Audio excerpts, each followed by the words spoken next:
एक बेटा जिसकी अपने पिता से सिर्फ इसी बात को लेकर ठनी हो गई कि कर्टली एम्ब्रोज ज्यादा खतरनाक थे या डेल स्टेन। एक ऐसा प्लेयर जिसको कि जब टीम में सिलेक्शन नहीं हुआ तो वो सोच नहीं पाया कि आखिर अब मैं क्या करूंगा। एक ऐसा प्लेयर जो पिछले 1.5 साल से इसी बात की प्लानिंग कर रहा था कि जब वो डेब्यू करेगा तो उसका पहला ओवर कैसा जाएगा, और जब वो प्लेयर डेब्यू करता है तब पूरी दुनिया मुंह फेर कर उससे बैठ नहीं पाती। दुनिया को मजबूर होना पड़ता है कि वो पलटकर उसकी तरफ देखे कि भैया आखिर ये क्या हो गया। मयंक यादव ने जब कल अपना पहला ओवर डाला तो उसको पहले ओवर में 10 रन पड़े, लेकिन उन 10 रनों की तरफ किसी का ध्यान नहीं गया। ध्यान गया लोगों का मयंक की पेस के ऊपर कि यार ये बॉल कितनी तेज डाल रहा है।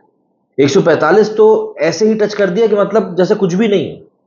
दुनिया के दिग्गज गेंदबाज इस समय बात कर रहे हैं मयंक के बारे में कि यार ये कौन सा नगीना निकल कर आया।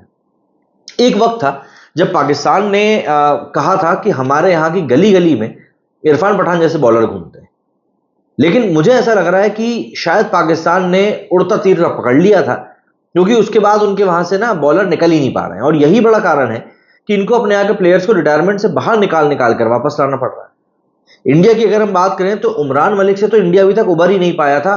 मयंक यादव एक और आ गया। 155, 156, 152, 153, एक के बाद एक 150 से ऊपर की आप बॉलें फेंक रहे हो, वो भी किसके सामने?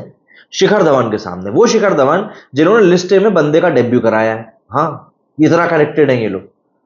वो मयंक यादव जो विराट कोहली के बिल्कुल पास के स्टेडियम से निकलकर सामने आता है ये देखने के लिए कि यार कैसा चल रहा है ये पूरा क्रिकेट का माजमा, मैं कहां पे अपने आप को फिट कर सकता हूं।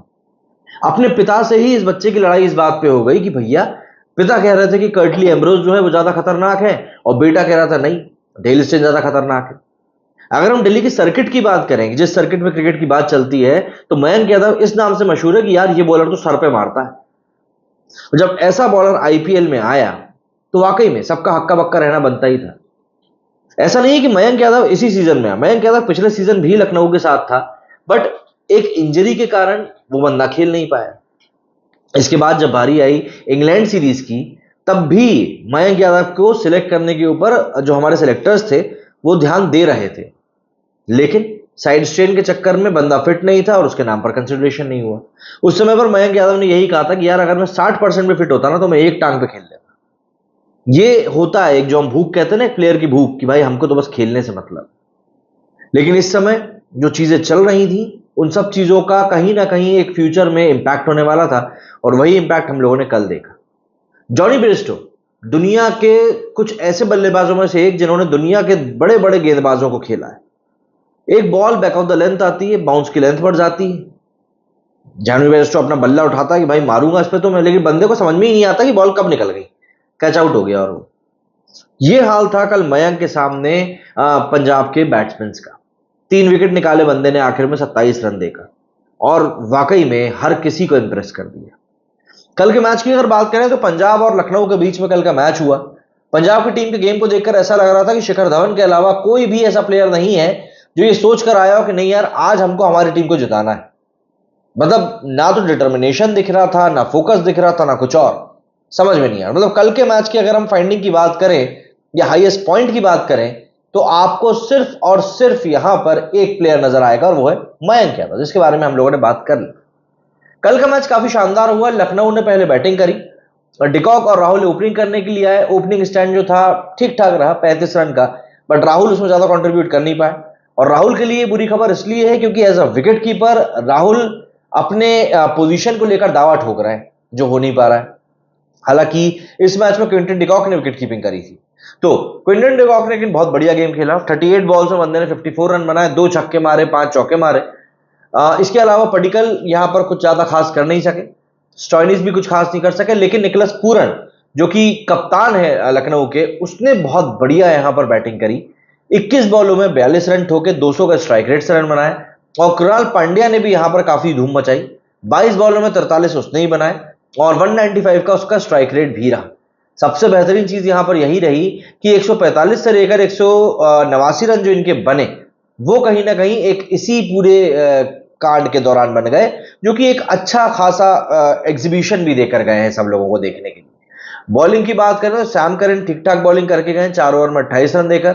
अर्शदीप लगातार महंगा साबित हो रहा है, 3 ओवर में 30 रन दिए बंदे ने। राहुल चहर भाई मतलब ये तो कहर ही मचा रहा है भाई, 3 ओवर में 42 रन दे दिए इसने। और हर्षल पटेल, लॉर्ड हर्षल पटेल जिनको हमको कहना चाहिए, 4 ओवर में 45 रन दे दिए। हाँ, उसमें 4 वाइड भी शामिल थी। अब ये जो पूरा स्कोर था, यहां पर सबसे बड़ी बात ये हो गई कि 200 का टारगेट लखनऊ ने सेट कर दिया था पंजाब के लिए। बट आपको जानकर हैरानी होगी, पंजाब भले ही मैच हार गया, बट पंजाब का जो ओपनिंग स्टैंड था ना, वो 102 रन का हुआ था। शिखर धवन और बेयरस्टो ने जिस तरीके से इनिंग को आगे बढ़ाया, वो वाकई में काफी ज्यादा प्रॉमिसिंग था। और 10 ओवर के खत्म होने के बाद तो ऐसा लग रहा था कि भाई पंजाब ये मैच बहुत इजीली जीत जाएगा।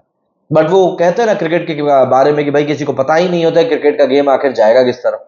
तो 102 रन के ऊपर पहला विकेट गंवाने वाली पंजाब 141 रन के ऊपर अपना 5वां विकेट गिर चुका था।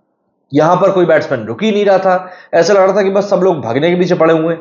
और इसीलिए आप देखेंगे कि शिखर धवन 70, जॉनी बेयरस्टो 42, इनके अलावा कोई भी ऐसा बैट्समैन नजर नहीं आया जो टिक्कर खेल रहा हो। एक्चुअली होता यह है कि एक कोई प्लेयर जब खड़ा होता है, जैसे कल के मैच में अगर हम बात करें तो शिखर धवन ने 50 बॉलों में 70 रन बनाए। बंदा वहां खड़ा हुआ था, इनिंग को आगे बढ़ा रहा था, लेकिन बेयरस्टो के अलावा ऐसा लग रहा था कि किसी ने सपोर्ट किया ही नहीं। लिविंगस्टन ने थोड़ा बहुत सपोर्ट जरूर किया, बट इन दी एंड वो सपोर्ट भी नाकाफी साबित हुआ। और कहीं ना कहीं यही बड़ा कारण रहा कि पंजाब कल का मैच हार गई। 10 ओवर में 100 रन जिस टीम के बन चुके थे, वो अगले 10 ओवरों में सिर्फ 70 रन बना पाई। ऐसा सिर्फ इसीलिए होता है क्योंकि as a player, as a team आप कंट्रीब्यूट नहीं कर रहे हो। आपका कप्तान वहां पर खड़ा हुआ है, वो पूरी कोशिश कर रहा है आपको निकाल के ले जाने की, लेकिन नहीं हो पा रहा है। एक तरह से पूरी टीम ना थकी थकी सी लग रही है, जैसा लग ही नहीं रहा था कि ये लोग कुछ करने के लिए आए, कुछ दिखाने के लिए आए। ऐसा लग ही नहीं रहा, किसी पॉइंट पर ऐसा नहीं लग रहा था। और इसीलिए कल का मैच ये लोग हार भी गए। क्या कहना है आप लोगों इस बारे में कमेंट करके जरूर बताइएगा। मेरे इस वीडियो फिलहाल इतना ही। जय हिंद, जय भारत।